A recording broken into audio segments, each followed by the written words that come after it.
Well, I can attend the pastor.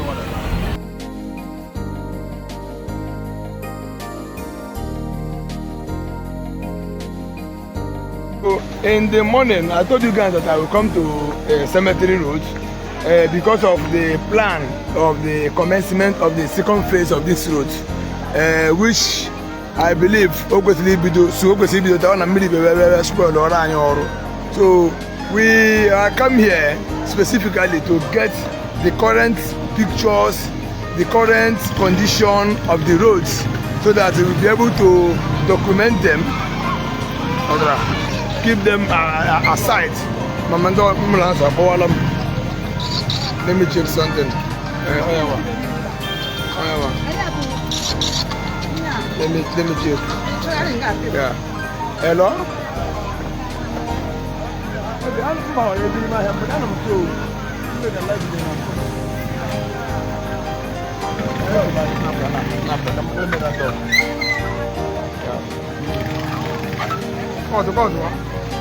So that was exactly why we came here.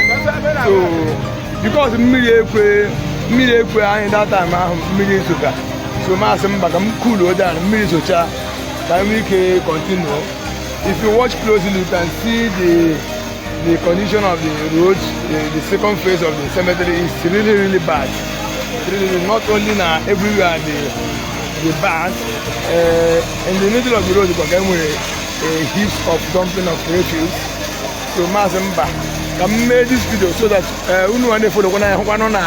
this is a part of our effort. This is a part of our input in making sure that ABIA will be held. Making sure that ABIA will be heard all over the world, and the changes will be imparted gradually and greatly. So, Master, let me do this video. We are not sleeping on the bicycle. We have been working hard to see the drainages. The type of they know too. Yeah, the drainages, you can see you can see the type of dirty block road everywhere, and you can see that they are really complaining bitterly. Because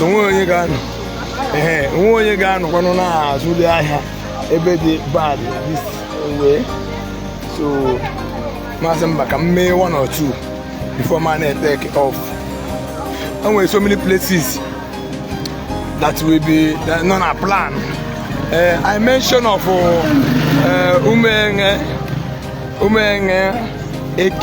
Eketa to Ishialangwa. Those ones are tomorrow can the measurements on the place. Oh boy, there be no boy here. Chineka Sawale Peruno. Yes, Chineka Sawale Peruno, all in place.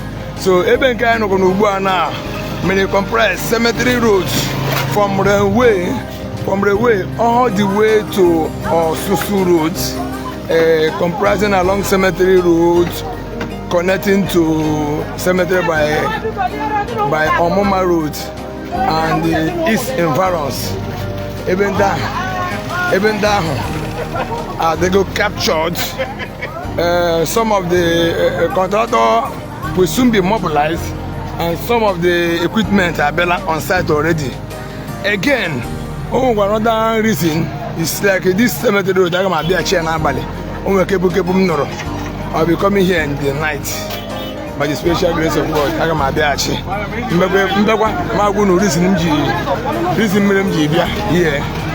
So this is a railway crossing. We are going to on a boat Monday machine. Even Monday joke. Here born other his boat. This is the place they here. This gutter joinery. It have not been easy at all. I must tell you, what I saw here is terrible.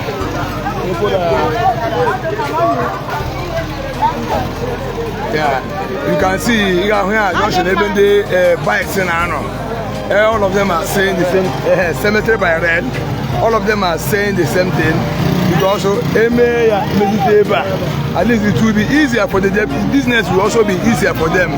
And already so I can be all sort of money for them to do well. Here's the next place I'm trying to connect back my colleague. Next place I go and go see Omoma Road, Achiaro, all those Samek, getting to Old Express. Yeah, so my video also happy Juamo, Eba, or a duty call. Buna ho, you may be not talk walk. If you look at I'm not there for free, or of English in sort of information them they dispatch, them they discharge to the public, factual, verifiable information. Of where I'm in that out of Tara. You will be time called out to Chinese in America. People are now contribute to the machine. Even the and I'm at Hapakem and Omoma Road by Cemetery Junction, where so could be table because the car gave the neighbor also to the 80. But I want a machine or it would have been easier for me to drive it and enter everywhere. So all part of the fence. I met one year until the Chineke, you know, machine a lot. Somebody have already sent me, sent me a token of 400,000 for me to empty an hour.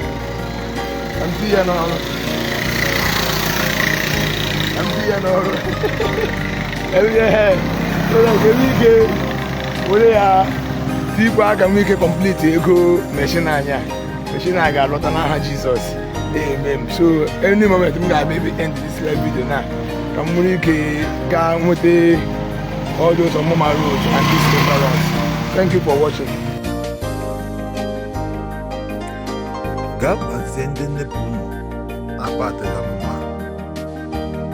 my